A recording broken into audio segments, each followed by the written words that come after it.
At 1 o'clock, welcome. Denny Grimes, delivering you the mastery of real estate. This is our scripted role play class. Actually, it's what we call question-based, listening enhanced conversations. Today is October 3rd, and the world is crazy out there, and the real estate market is crazy and about to get maybe a little crazier. So welcome. We're coming from Fort Myers. I got Sunny, who is the master of ceremonies. She's my director of growth. She's in the control tower. I've got John McLeod, who is my Naples team leader. He's my co-host today, and we're going to be having some great conversations because the market is turning. We've been talking about it for the last several weeks. We've thought little micro vibrations. Let me get this light on. Micro vibrations in the market, and for the very first time, we're looking at sales figures in July down from last year. That's the first concrete evidence we have that the market's slowing. We've had like 13 months in a row of positive sales figures. What does it mean? Some people say it's just a little summer blip. Other people are saying it could be leading to a crash. I know there's two ends of the extreme. I don't like the C word. I don't think we're going to have a crash. However, what's going to be interesting is this. As buyers get a little bit more emboldened and the media starts to talk about, oh, maybe it's not such a great time to buy, you're going to find buyers cooling off a little bit. And sellers are still going to be wanting multiple offers, and basically they want to take their Zestimate multiplied by their cholesterol, and that's going to be their asking price. And you know what?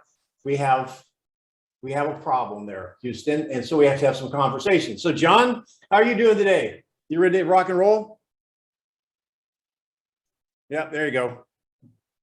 How's that? That better? I'm doing awesome. How are you? I'm doing awesome. What are you seeing down in Naples?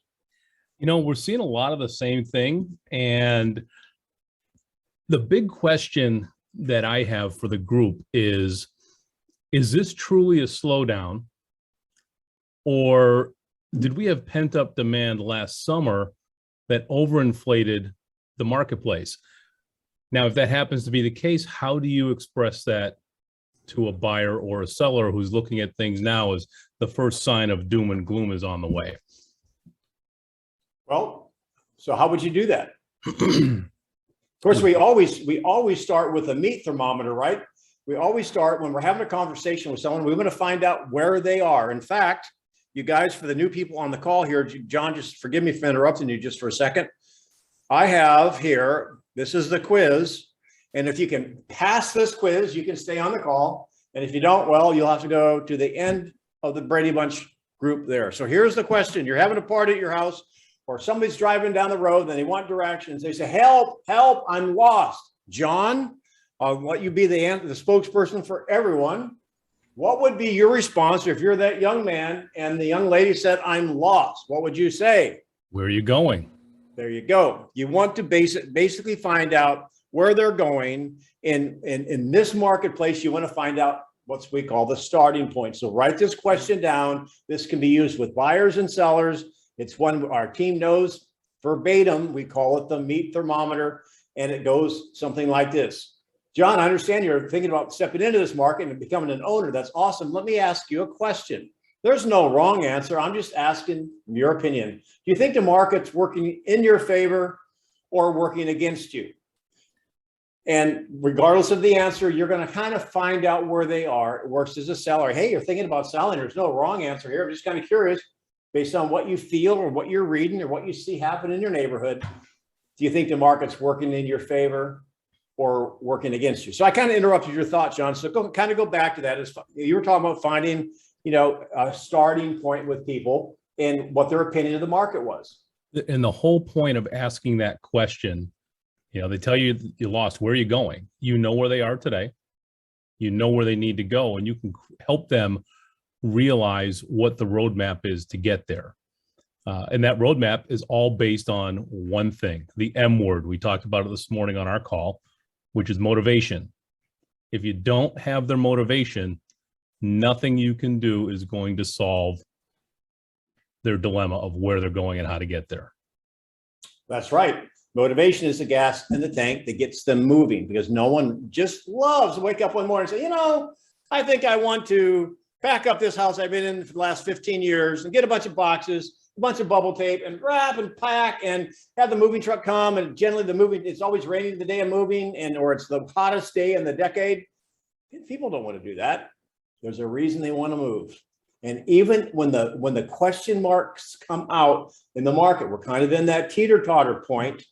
And there's some more information I'm going to be sharing in the following week because I'm compiling this. There's some data out there that would be interesting. So anyway, the data that I can tell you right now in Southwest Florida, as I'm getting ready for kind of a major presentation, is for the very first time in about a year and a half, the data point is lower over last year. So that's going to cause kind of a ripple effect. So one of the things I always have the thought of the day, and I shared this last week, and I want to share this with you. The thought of the day is this, and this is really what we're dealing with. And the number one sentiment, we just taught a class in Fort Myers, and all the agents agreed, the number one concern they have, or the question they're getting from a buyer is now a good time to step into the market? So we can role play that. You can tell us what's going on in your market. However, this is really a kind of a cool graph because in a nutshell, I love this graph because it's very easy to read. Just look at the colors, the blue line or green line. And my wife and I have a debate over colors, so I'm not sure what you'd call that, Kristen. But anyway, the green line on the top is what buyers thinking it's a good time to buy. Generally speaking, they think it's a good time to buy. About 65% do. Yet something interesting happened here in the last couple of months. If you can see way over here to the right, the lines crossed, where now 2/3 of the buyers out there are saying, I don't think it's a good time to buy. And a third say it is. Yet 80% of the buyers or sellers think it's a great time to sell. So there's kind of a disconnect. So why don't we start off, John? You want to start off with a role play with a buyer. Is anybody out there, and you can put it in the chat or just come off the mic. We got a pretty small group here today, which is awesome.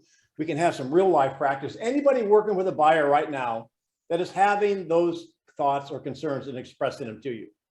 John, you can kind of watch the people that are maybe raising their hand or want to speak because listen, I'm going to look to see if anybody's twitching at this point, because everybody's going to have a buyer out there that they might be having a challenge with.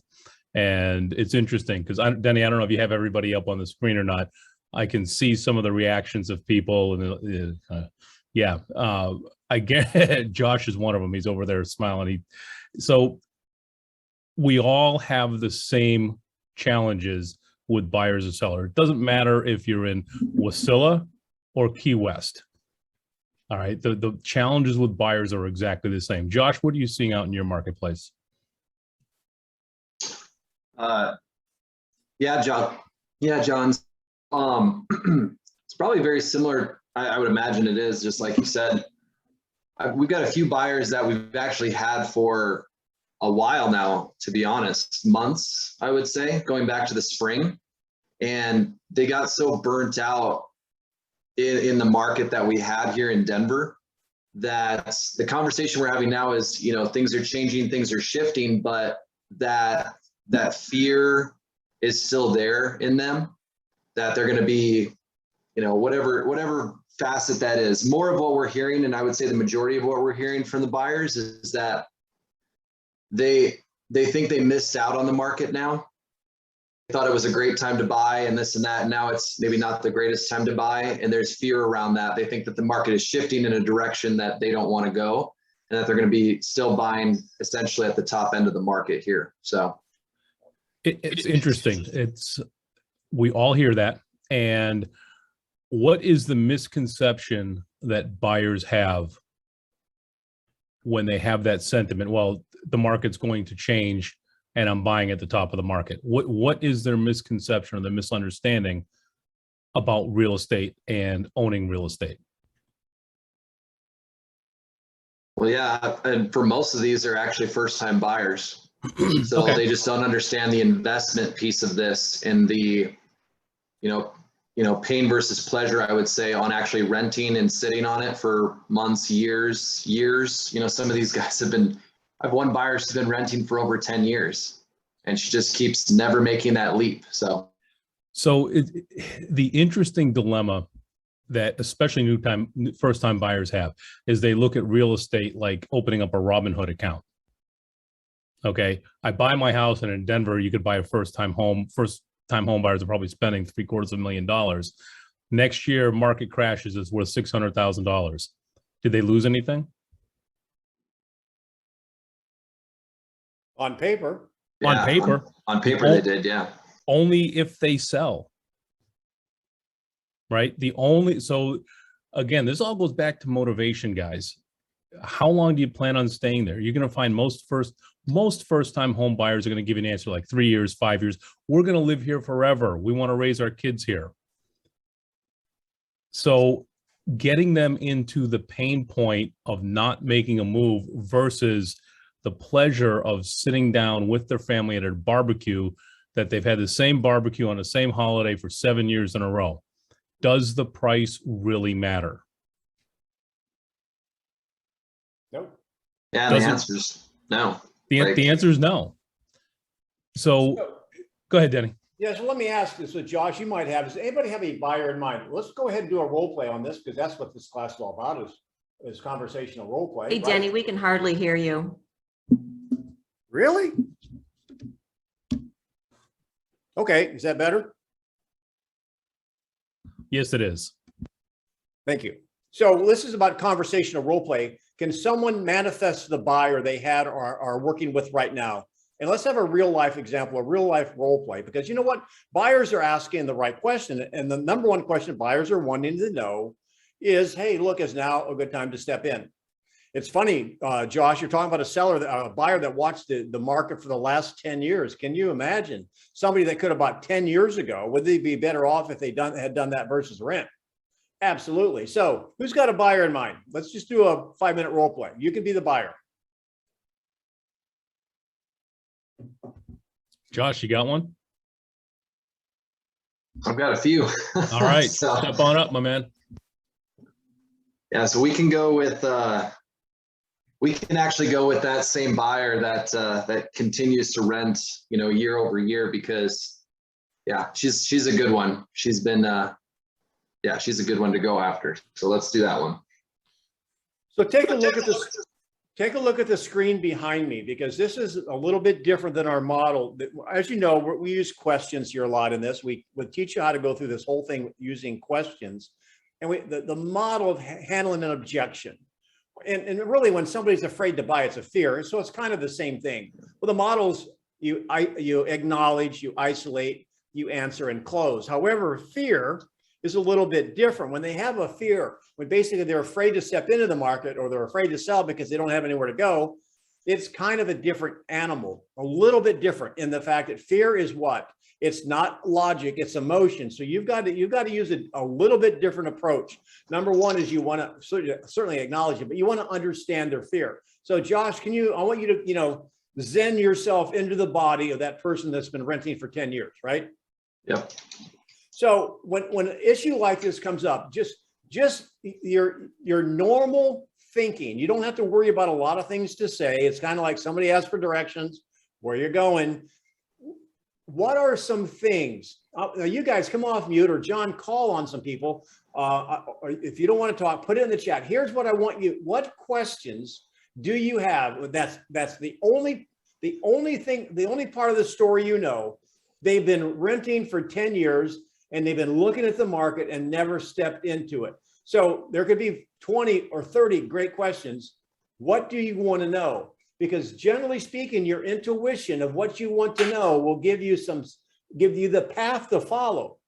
Because if you're a doctor, you don't operate until you know where you're cutting. We're the same way. So what do you want to know? I mean, aren't you curious about that? What's some questions you want to know? And we're not going to ask Josh yet. We're just going to list the things you would like to know. John, use some dynamite. Get these people involved. So Pam, what is something that buyers are looking to know right now that are hesitant to get into the market? Specifically this one.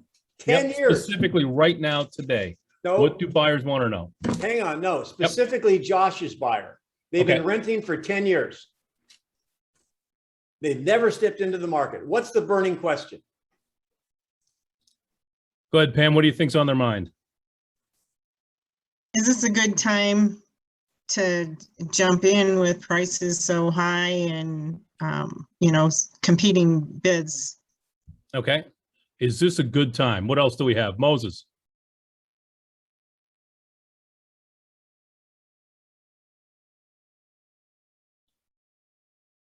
Is your mic working, Moses?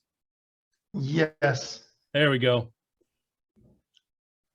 So what would be on your mind? I've rented for the last 10 years and I'm wondering if now is a good time to get into the market. What do you want to know?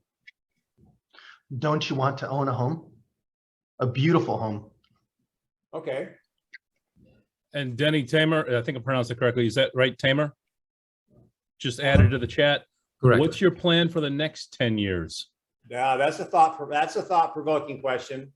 Doesn't anyone want to know what has stopped you from moving into the market for the last 10 years? Another great question would be, well, let me ask you, if you could go back and Groundhog Day this, do it over again. When would you have stepped into the market? And there's two good questions. Number three, going back to what John said a little bit ago, why do you want to own? Or what's your fear of owning? You see, all of those things, this is a puzzle. And when we meet a buyer and seller, it's not one of those 3,000 piece puzzles. They're not that complicated, but there's probably 10 or 20 pieces. And you know what? We don't get to see the front of the box. So here we go, Josh. You're going to be that person, right? Yep, gotcha. Sorry, Danny, I was just writing down some notes. So you're going to role play with that Denver accent? Yeah, of course. All right, here we go. So let me ask you a question. So I like Tamer's question. Let me ask you a question. If the market continues to go the way it's the last 10 years, for the next 10 years, how are you going to feel? Not very good, actually. Okay. All right. So you have been wanting to get into the market for the last 10 years. And what has stopped you?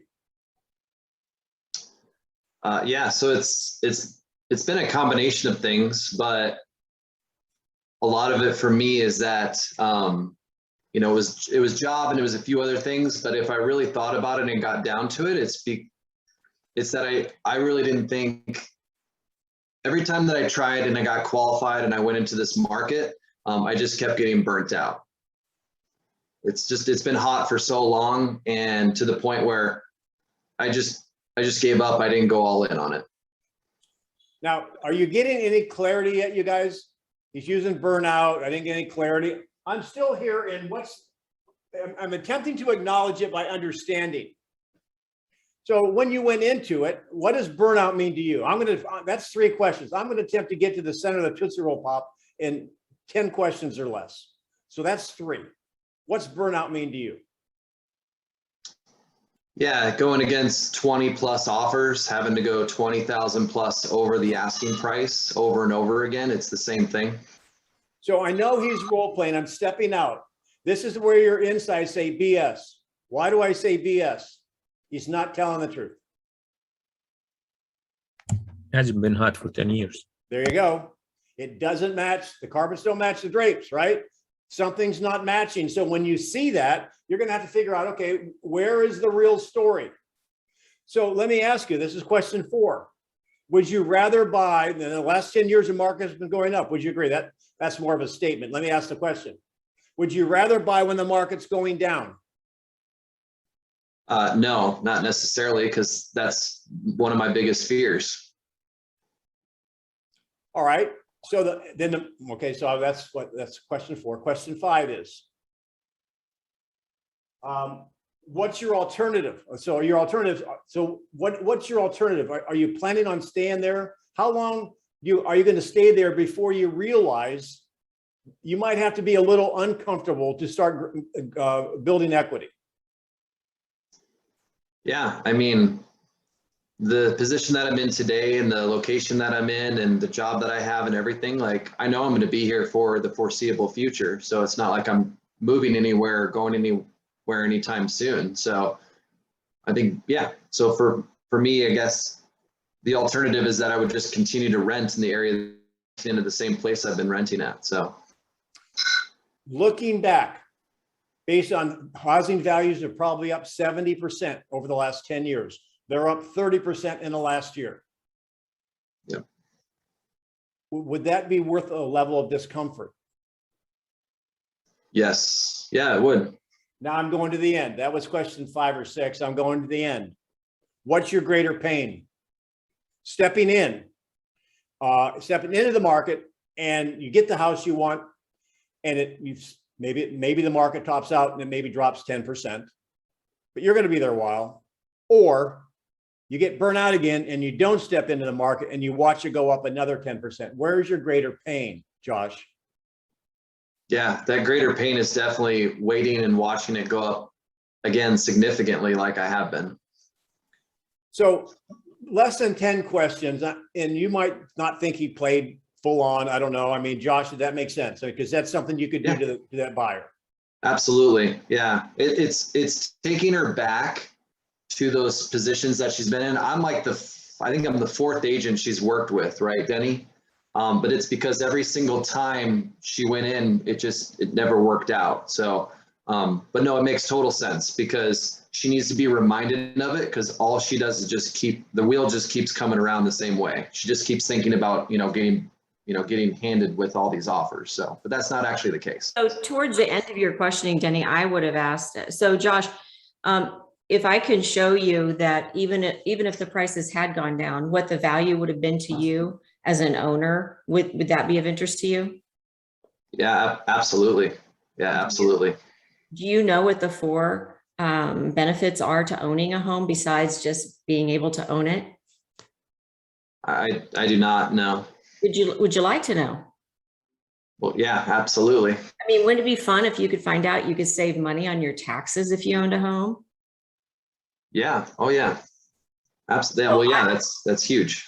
So I would have probably asked some of those questions too, because that might have helped tip the scale on not being so fearful. Awesome.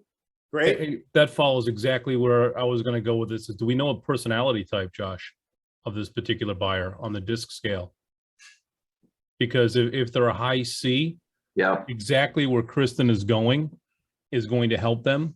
And in addition, if you just Google the median property value in the United States over time, you cannot find a 10-year period where the price that you purchased it at on day one, 10 years later, where it was less. Even going back through the crash that we experienced in the late 2000s, in the first decade, there is not a 10-year period. It might be even, but there is not a 10-year period where the actual median price was lower at the end of 10 years. So that's kind of a very interesting and maybe easy one or hard. I mean, it's not really rational. Somebody stays out of the market 10 years. It's kind of an outlier. So who's working with a buyer right now that maybe is renting, not an owner, they're renting and they're kind of just in the market now? Let's bring it up to, hey, I've been renting for the last couple of years. I'm thinking I'd like to own. We've got a new baby coming. We need that extra office.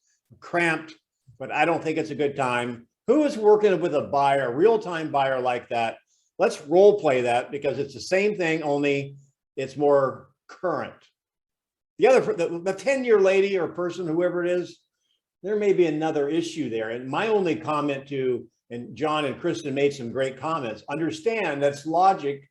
And you have to kind of dig and figure out where that fear is really rooted. So who's got a buyer right now? You're having a hard time moving them forward. John, you can read mine. So, when they start looking away, like, oh, don't see me, I'm not here. Or they get a smirk on their face like Jill has right now. Jill, you smirking? You can spot a smirk a mile away. So, John, you get to handle this. Jill, you're going to be the buyer that has that hesitancy, and you've got 10 questions. That's it. All right, so Jill, tee it up a little bit for me. Give me a little bit of information about the buyer. So one of my buyers they're scared. They keep thinking the market's going to crash. They're waiting for prices to go down. They don't want to overpay for a house. So that's where I actually have like 2 coming in like that. Okay. Right now. So Jill, I understand that you're concerned about the market shifting, and that kind of ties in with the fear of overpaying. I completely understand that. Other than that, what else is preventing you from moving forward? Well, it's just, I owned a house, and then a couple years later we went to sell it, and we ended up having to do a short sale. And I don't want to lose money like that again. I understand. Tell me a little bit more about that. What was the Well- reason why you had to move? That's one. Other than that, it's part of the model. I won't count that as a question. That's question one. Well, we had to move for my husband's work. And we tried to rent it out for a while, but then we couldn't even make as much renting. And so we were never going to go back. So we just had to sell it as a short sale. And, you know, we ended up losing money. Okay, I'm sorry to hear that. That's unfortunate. It does happen on occasion. Let me ask you this, Jill. What's your husband's work situation now? 2. Well, I mean, we're here. We don't plan on moving anywhere anytime soon, but then again, we didn't plan then either. So, you know, it wasn't on our forefront. But yeah, I just, you know, it's really competitive and we don't want to overpay. I understand. And in regards to overpaying, describe for me, if you would, what it feels like or what you consider overpaying. And Denny, you can call that a question, even though it was a statement. No, it was a question. That's 3. Well, it's just, you know, like the houses are listed at 300 and then we find out later, like we've lost it because somebody came in at 325. And so they're overpaying. And then, you know, I'm hearing about people coming in with cash to offset because it didn't appraise. And it just seems like it's crazy right now. It is crazy. And it's an interesting comment that you have about the list price versus the sales price. In a market like this, would it be easier for you to consider the list price more as a starting point as opposed to an absolute sales price? 4. Yeah, I mean, I guess I could kind of do that. You know, it just always seemed like the list price is the starting point and it goes down, but now it's going over. But I didn't really think about it that way. Markets change, and you know, we could be in one of those where it's exactly the opposite. Instead of asking prices down, asking prices end up rising. So, you know, if you found that perfect house that was listed for 300 and you were in the grocery store after finding out that you lost the house, and the person in front of you is the one who was the seller, and they told the grocery store clerk that they sold their house for $310,000. How would you feel about that? 5. Well, I mean, that would be frustrating. Why would it be frustrating? Well, 6. 10,000 isn't that much over. I mean, it's not the 25,000 that I'm hearing about. So Is 25,000 in the long run really a lot of money? 7. I would have to think about that. That's a lot of money. I don't have $25,000 to come in with cash anyways. I mean, that's a lot more intimidating to me than 10,000. So if you found, it sounds to me like you have apprehension, not because you don't want to be a homeowner, but because of your experience. So if you were able to find the perfect house with the perfect terms, and you could put your best foot forward from the start, so you didn't have to worry about being in the grocery store and overhearing that conversation that's painful, would you still move forward? 8. Yeah, I mean, I'm not afraid of being a homeowner. I like the idea of owning a house. It's just, yeah, the getting there that makes me nervous. Okay. Can you get there if you don't play the game? 9. No, you can't. Okay. Sounds like we need to readdress how we're approaching this and go ahead and keep stepping up to the plate. Even in professional baseball, if you hit 280, you're doing awesome. We only need one hit. We don't need to get 28. We just need one. Yeah. So are you ready to keep moving forward? Yeah. Yeah. 10. So you were skirting the rules a little bit there, John. You were making statements, so they didn't count as a question, but I understand. That's okay. That was your 10 questions. So let's debrief it. What do you guys what's your thoughts? What's your observations? I've made some notes. I wonder if you guys are picking up on some things.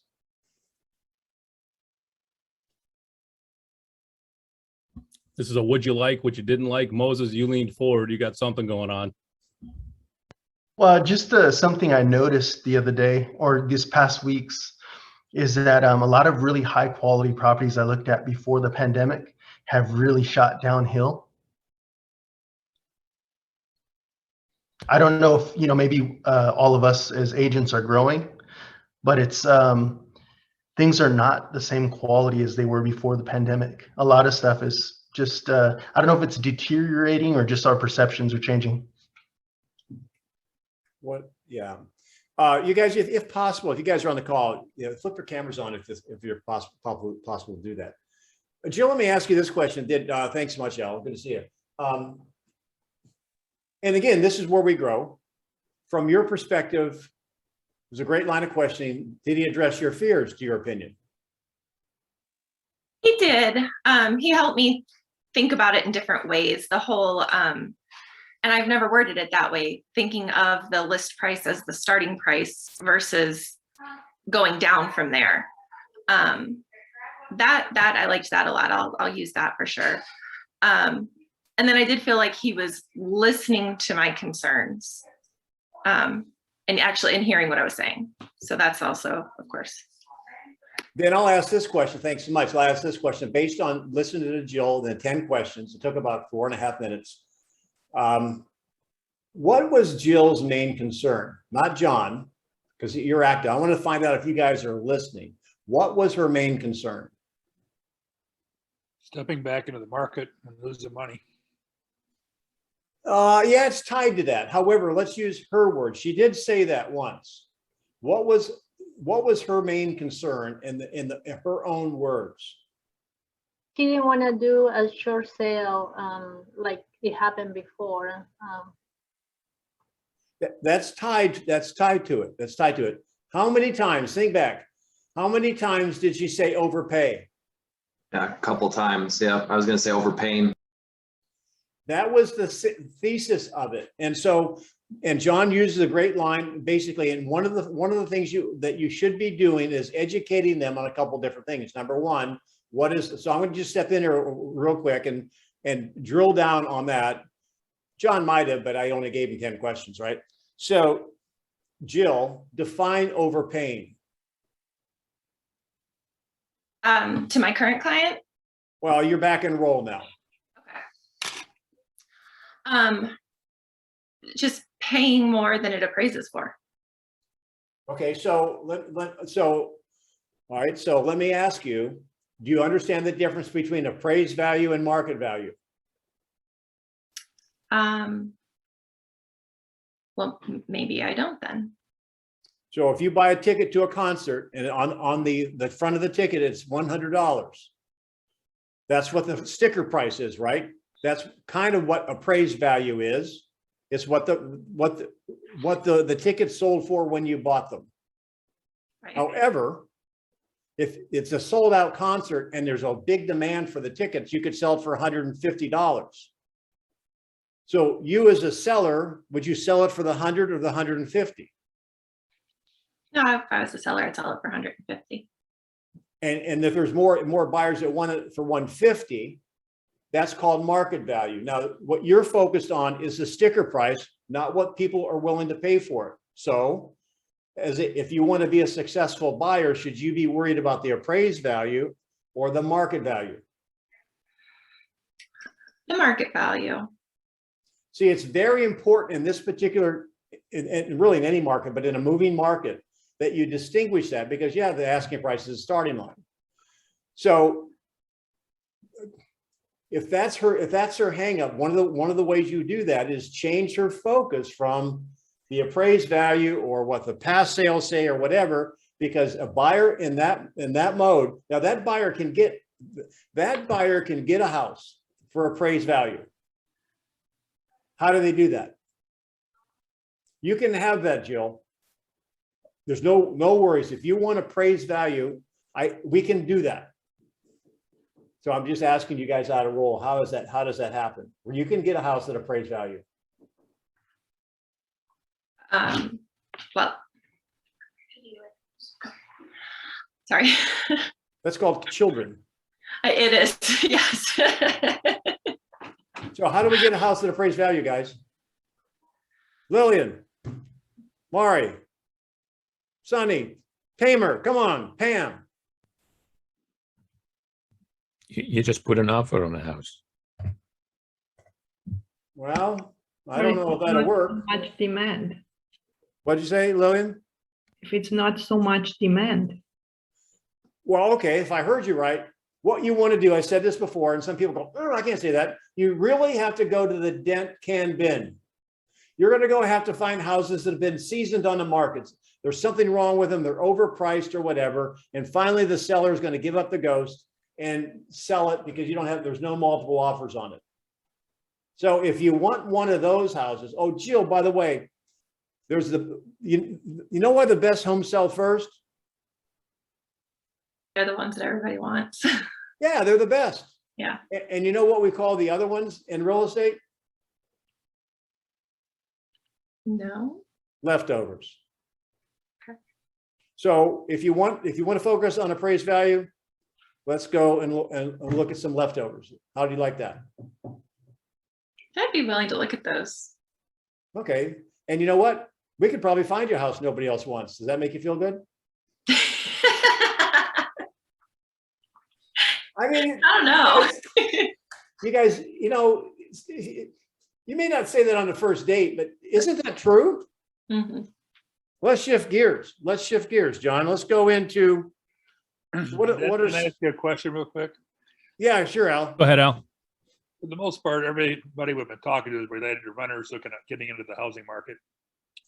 Why haven't any of you brought up the idea of having a fixed payment? We all know where rents have went and where they're going for the most part at this point, and you haven't used that as a reason to buy. Well, help me out. I don't know what you mean. Go ahead and role play with John. I've been renting for 10 years, and just as an example, my rents went from being $1,000 to $1,900 now. And right now my lease is going to be up in October, and it's going to jump to $2,200. And how does that make you feel, Al? Well, it doesn't make me feel good, but my question is, why haven't you brought that example into the equation? So the main reason for not bringing that in is not every single buyer is a C buyer that's going to be that analytical and look at things that way. Like Denny said earlier, decisions are based predominantly on emotions, not on logic. Logic will make you think, emotions will make you act. So we do our best to dig down and create movement either from pleasure or pain, as opposed to, and some people, you know, and Denny knows this, I can get totally caught up in the weeds with numbers. And I am one that would sit down with somebody and pull up the graph and the charts and show them exactly what price history has done. And the fact that if they've spent, you know, the past 10 years, $180,000 on rent that they're never going to get back, maybe, Al, instead of getting really analytical about it, you can say, what would you do with that $180,000 that you spent on rent in the past 10 years if you could get it all back today? Oh, makes sense. That I condenses the pain into one simple question. What would you do with $180,000 if you had it back? I'd buy a house. What could you have done with it if you bought a house 10 years ago? And then taking Tamer's question, how will you feel in 10 years if we're sitting down having a cup of coffee and having the same conversation? No, you're right. I mean, houses were looked at, and I look at what people bought them for, and what they're asking for today, and I would have had a lot more money than 180,000 too. So, Sure. Moving on. So those are the cameras on. So I'm going to go to Tamer. You good? Yes, but I have a quick comment, if you don't mind, regarding specifically. Sure, go ahead. Yeah. The idea with the short sale, the argument is always, at least in my experience, is always won by not when somebody says, I had a short sale and I might have overpaid for the house, that's why I had the short sale. No, you didn't have the short sale because you overpaid for the house. You had the short sale because you had a situation that forced you to sell. Because as you said at the beginning of this call, if prices go down, did you lose? On paper, but if you didn't sell, you didn't lose. So what is the reason behind the short sale back then, and does it exist now? If you're still in an unstable job, then yeah, probably don't buy now. We'll revisit in 3 months and 6 months, whatever the situation is. But most of the time, the short sale happened not because you overpaid, it's because you were forced to sell. So if that circumstance changed, then there is no argument. That's absolutely true. Absolutely true. So Tamer, do you work with buyers and sellers, Tamer? Yes, I do. So do you want me to be a buyer or seller? We're going to do I'll give you a quick role play. We'll have 4 minutes. A seller. All right. All right. Well, thanks for coming over. Is it Tamer or Tamer? Tamer. Tamer. All right, Tamer. All right, Tam, here's the deal. I appreciate you. My buddy gave me your name and number. You seem like a pretty good agent. Thanks for the presentation. But, the market's pretty hot. I'm going to sell it myself. So here's the model. I understand you probably want to save some money and sell it yourself. Have you sold homes before? Well, I had one back in '85. I sold. I mean, there was no agent, so I don't do it for a living. Right. And if you sell it on your own, do you know what kind of strategy are you going to go through? Well, from what I've read in the paper, I mean, I just say it's for sale, and everybody's all over me. And I'll take this to a very specific example I had a couple of weeks ago. Hang on, are you telling me? Hang on, Tam, are you telling me the story in role? Would you tell me that? No, don't tell me the story. Stay in role play. Okay. Yeah. So you'll advertise it and you'll get offers. I definitely understand how that goes. I deal with offers every day. I just came from a meeting with another seller, and we had multiple offers. And the offer that my seller was inclined to take turned out not to be the best offer in their case. How would you be judging a good offer for your home? Do you have a price in mind? Now, I just want to stop for a second. That is a great question. Unassisted sellers probably haven't thought about. And that's a great question. I'll give you thumbs up on that. Well, I mean, I want the best offer. I'll look at the price, and closing date. And, I'll make sure they're not asking me to leave my gun collection. What if I brought 2 minutes? You got 2 minutes. What if I brought you an offer today? Well, how much? How much are you looking to sell it for? Well, you said we should be around 350, so I'm going to probably list it at 365 or something. So if you brought me an offer of 365 today, are you saying you have a buyer for my house? And not a 365, definitely. Oh.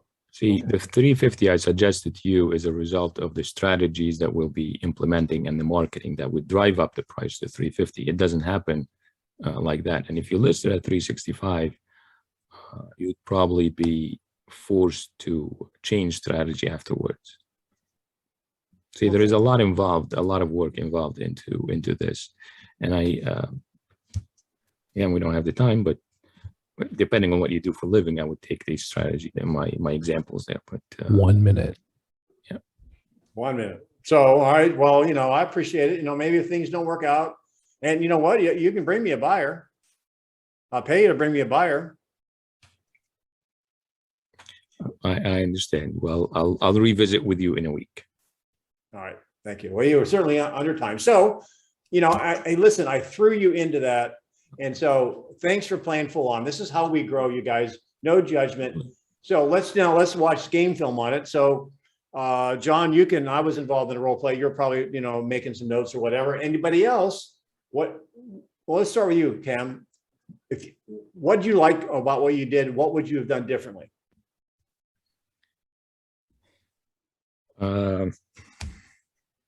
I'd probably know a little bit more about the seller's situation. Yeah, it's hard. I didn't give you time to do that.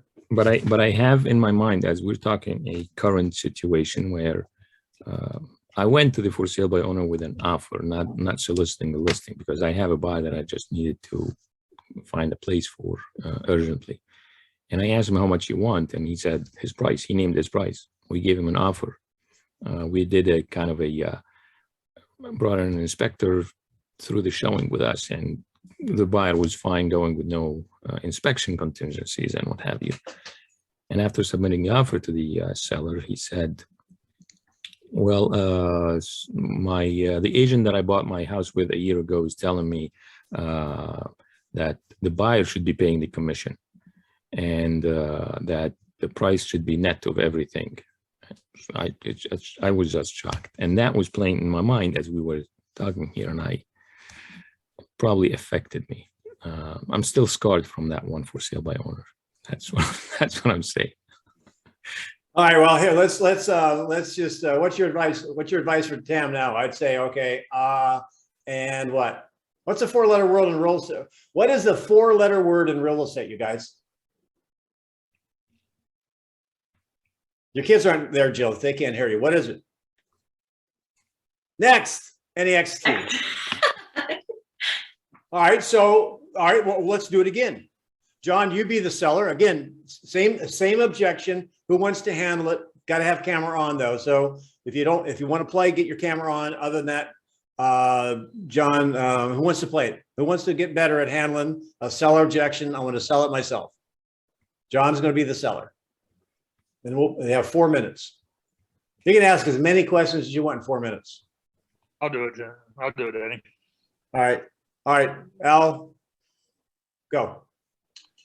You said John's going to be the agent and I'm going to be the seller, right? No, John's the seller. Oh, okay. John, thank you for having me over this afternoon. You mentioned that you're looking at selling the home on yourself. May I ask why you think that's to your advantage to do? Because 6% on $500,000 is a lot of money. Outside the 6% on $500,000, is there any other reason? No, it's $30,000 is a lot of money. So if I could show you a way of maybe selling that property for $550,000 to $600,000, would that be advantageous to you? So you think you can sell this home for $550,000 to $600,000? Based on what market conditions are and based on using the advantages I have between the company I work for and the MLS, yes, I think that we can get a lot of out-of-state buyers versus you as an individual putting a sign out in the front yard and getting the drive-bys. Well, let's see. I know that I can put my home for sale by owner on Zillow in every state except for Wisconsin. I don't think for anyone in Wisconsin's moving here, so I'm not missing out on an awful lot there. So I think I'm just going to list it myself for $575. Because now I'm saving $35,000. So I appreciate that. Thank you, Al. And if you could get more? It's a hot market, right? So I figure people will be beating down the door, and if we have multiple offers, that's okay. You know, one thing that a lot of sellers take into consideration, even those that, list their properties, is questioning who in fact is going to be coming into their home, whether or not they're qualified or not, and wanting to make sure that there's an appointment scheduled. How do you plan on handling that aspect of the transaction or the showing of the home?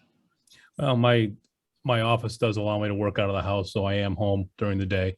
So it's really not that much of a disruption for me to be able to handle that. It's actually fairly convenient because then I can put the dogs out back when they need to be. 1 minute. Well, with the idea of using the MLS versus Zillow, we're dealing with other agents here in the Valley.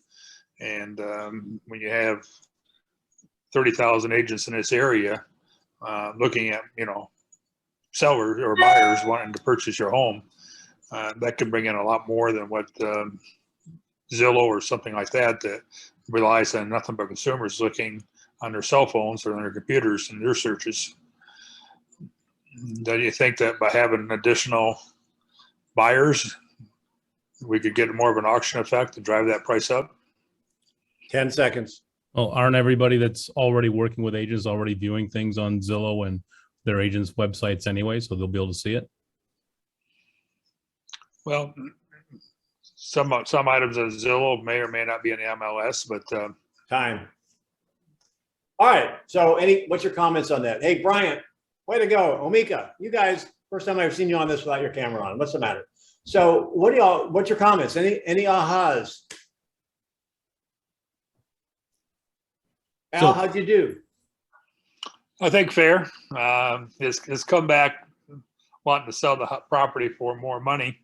That was kind of a surprise based on the objection that I gave.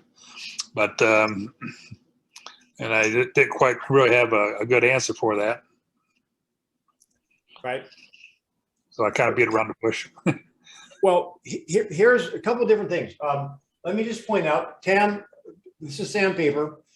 When I saw Brian's name up there, this is something that reminded me of this. When you were doing your role play, just if you don't mind, me giving you a little sandpaper, is that Absolutely. you asked the seller, well, why are you selling it yourself? Are you trying to save money? Brian, what's the challenge with that? What is he doing? I think he's only here in spirit today, Denny. Maybe he's actually playing racquetball and he's got his phone on. Rule: when you ask a question, do not answer your question. Because that may be the reason, may not be. When you said that, well, I never thought of that. Well, yeah, that's why I'm doing it. So just as a rule. And when I go back to John, when John was actually the agent earlier in the call, he said something twice that would probably have you be very careful how you use it. And I understand why you use it, but I never use the word perfect house because there is no such thing. So really quick, and we've got a couple of minutes here. Let's just break this down unless somebody else wants to go for it. Generally speaking, if you had to be on that Family Feud and the audience survey, the number one reason sellers go unassisted is, who wants to guess? Save money. Save money. And so if you know that going in, then why don't you attack that? Why don't you kind of break that down? And it would go like this. So I'm going to go. So where is Mari? You raised your hand. You wanted to participate, right? Yes. So I'll have you just be the unassisted seller. So basically, why are you going unassisted, Mari? Because I want to save money. And how much money are you attempting to save? I'm going to save 3%. That's a lot of money because we are planning to retire. We need the most money that we can get. Now, what's interesting is I don't really know what that means yet. However, if I would have said, what are you trying to save, what, 5 or 6%? You see how that might have led her to, I mean, I got her answer. She's trying to save 3%. So let me ask you this. If I brought you a buyer that would pay you what you wanted for your house, are you willing to pay my broker 3%? Oh, yes, we're paying 3% to whoever brings a buyer. So the 3% you're attempting to save is on the listing side, right? Correct. Stop the presses. We've just learned something very valuable. Tell me what it is. You know now what she's looking to save.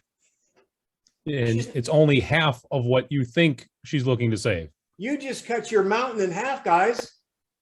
She's already willing to pay 3%. Now our value proposition only has to erase 3% or a portion thereof. Now, you guys used a great strategy, and I think it was Al, you brought it up, and you can use it in this market. So, well, what if we can get you more? We have a story on our team for that. That, hey, look, the unassisted seller wanted here, we listed here, they put 40 grand in their pocket. Don't go there first, because that's shooting the big gun. You don't even need it. However, the market is coming, or the market will be here, that you're not going to be able to do that. In fact, guess how challenging this is going to be if the market's dripping down a little bit and they price it high, and we have to go in and lower it, and they have to pay us. So 3%. So now basically, let me say, Mari, if basically I could, let me ask you this. Would you let me sell your house for free? Would you do that? Then yeah. Okay. Then can we meet and I'll tell you how I'll in fact, you know what? That's not even fair. That's not even fair. I tell you what, you're a nice lady. I'll do one better. Would you let me go and do all the work for you as your listing agent? And we're still going to pay the buyer's agent 3%. I'll do all the work and I'll pay you to list your home. Would that be worth a 20-minute conversation? Of course. See, this is the point, you guys, when you work with sellers. And I'll let somebody else, anyone. How would you go when you meet with them? If you're free, how do you demonstrate you're free to a seller? Because I've said a great listing agent is always free. The definition of a great listing agent is maximizing the return of equity in the time the seller has available. So what would be step one, John, if you want to demonstrate your value? Let's run the bases. Well, we can talk about the time involved with setting up the listing to prepare it to sell. You can talk about the time involved. Let's go big to small. Okay. So In time the involved. in the order of the transaction. Okay. So you can start with either a monstrous checklist, which it is, of everything that we do to prepare a home for sale, or the time involved, or the cost involved just preparing the house. I'm going to back up. What's the first thing you have to come to an agreement with when they unassisted seller? So, so you're sitting with the seller, you say, you know, if I can show you this and we can come to an agreement on this, will you list with me? Well, I guess I'm being cryptic. Okay. Well, that's not uncommon for you. I'm sorry, John. The first major point a for sale buyer owner has to deal with is the price. Yeah. How much do they want to net when they're done? They're not thinking that. They're not thinking that. They're thinking of asking price. Yep. So how do you then? Okay, so maybe I'll ask it better. How do you whittle that down? What we want to do is we come up with our value proposition, why we're free. What if they miss the price by 1%? Right. So at that point, if the house is $300,000, we're talking about 3%. So really what we're talking about here is $9,000. Yeah, but here, I'm slowing you down, John. We're going to build such a great case. I'm only saying 1%. Is it possible, John, an unassisted seller like yourself could maybe misprice it by 1%? Yeah. All right. And I have a story for that. What's the next? If you're going to run the bases, what's next? Setting the initial asking price. What's next that seller has to deal with that he's doing it by himself? You want to talk about the marketing, or you want to talk about the negotiating? It's going to be the negotiating the contract that comes in. Well, again, thinking the way I would think, you now have to take somebody's emotion out of it to be able to negotiate objectively.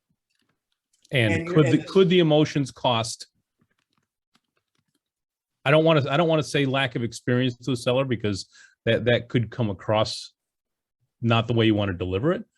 But the emotions that a seller would have selling a home, either too attached to the home or too desperate to sell a home, create a problem that could cost money. And because of those emotions, do you think a seller in that situation, Jill, might negotiate 1% less than a professional negotiator like me? I do this for a living, and you're negotiating with a professional negotiator working for the buyer. You think maybe a professional could net you 1% more? I mean, that's pretty easy, right? It's only $3,000 more on a $300,000 house. Yes. So you got the initial asking price, assuming they don't have to lower it. You got the negotiation on the offer. What's next? 1%. Well, I got it, but we're running the bases. What's the next point? Our value proposition in the order of the transaction. This is how you're going to remember it. You don't have to go through a lot of things, but there's 3 points of negotiation. We've just talked about one. There's 2 more. Y'all talked about it today. What happens if the appraisal comes in low? Are they coming low? Yeah. So do you think they got to go back and negotiate? How many unassisted sellers will know how to stand up and say, okay, get out of here, shoo, fly? Versus, do you think the unassisted seller may negotiate the price down another %? So, I mean, that's even 0.5%. We're already at 3%. And we're not even around the basis. What's the third point of negotiations, you guys? They kill deals all the time. Repairs. Here you go. Inspections. Yep. Yeah. What do you call that? A Benzer or a Beezer or something out there, Al? I don't know what you guys call that stuff. The inspection report. Yeah. So you guys see when you have that. So basically, does this make sense? We're working free. So when you have the unassisted seller, I'm going to sell it myself. The bottom line is this. Just as a reminder, you can either come at right angles with them or you can agree with them. Which one will gain you more access? Agreeing with them, aligning with them. And so, John, when I tell you I can sell my house myself, what does agreeing with me sound like? Sure you can. Yeah. Well, good. I feel good. And the second part of that is anyone can give it away. Do you realize, I'm thinking about this. Look, you've heard these examples before. Anyone can paint their house. Anyone can cut their hair. Anyone can groom their dog. However, we take them to a professional groomer. We go to a barber or a stylist, and we hire professional people to fix stuff for us. But we can do it. We can all sing. We can all dance. We just don't get paid for it because we're not good at it. They'll take their dog to a groomer, yet they'll sell their house themselves because they watch HGTV. Come on, you guys understand. It's going to cost them tens of thousands of dollars for them not to use you. So that's what I understand value proposition. If they want to, and some people may want to do it, the bottom line is they're doing it to save money. Why would someone paint their own house? Save money. So, John, put a bow on this for us and maybe get some ahas. I mean, I feel like, whew. All right, guys, let's take 3 quick ahas, takeaways that you can use every day. Volunteer or I will volunteer. Never answer your own question. Excellent, Tamara. That's a great one. Josh, you're unmuted. Oh, go ahead, Jill. Ladies I was first. going to say, coming from a place of like understanding or alignment with them. Excellent. Josh, you want to bring it home? Last one. Drum roll. Yeah, I just really like bringing in the real case examples, like painting the home and rounding the bases and all the stuff that you brought up, Denny. Bringing in real life examples so people can understand it, to me is just, it's an easy conversation that way. Well, awesome. I want it to be easy so you can go logical. They've got to set an asking price. They got to negotiate the contract. They got to negotiate the appraisal. They got to negotiate the inspections. They got to hire someone to manage the transaction. And what's their time worth? By all of that, that's worth 3% or more. And have a story where you saved. I mean, you guys find a story where you've saved. We sold it for more. Al, you were going down that road. You know, you put money in the pocket of our sellers. So thanks for being on here. And you know what? We'll be back next week, 1 o'clock, same bat channel. And in the words of Hill Street Blues, you guys, be careful out there. Thanks, Danny. See ya. Thanks, Thank you, Danny. John. Thank you, Sonny. Bye, guys.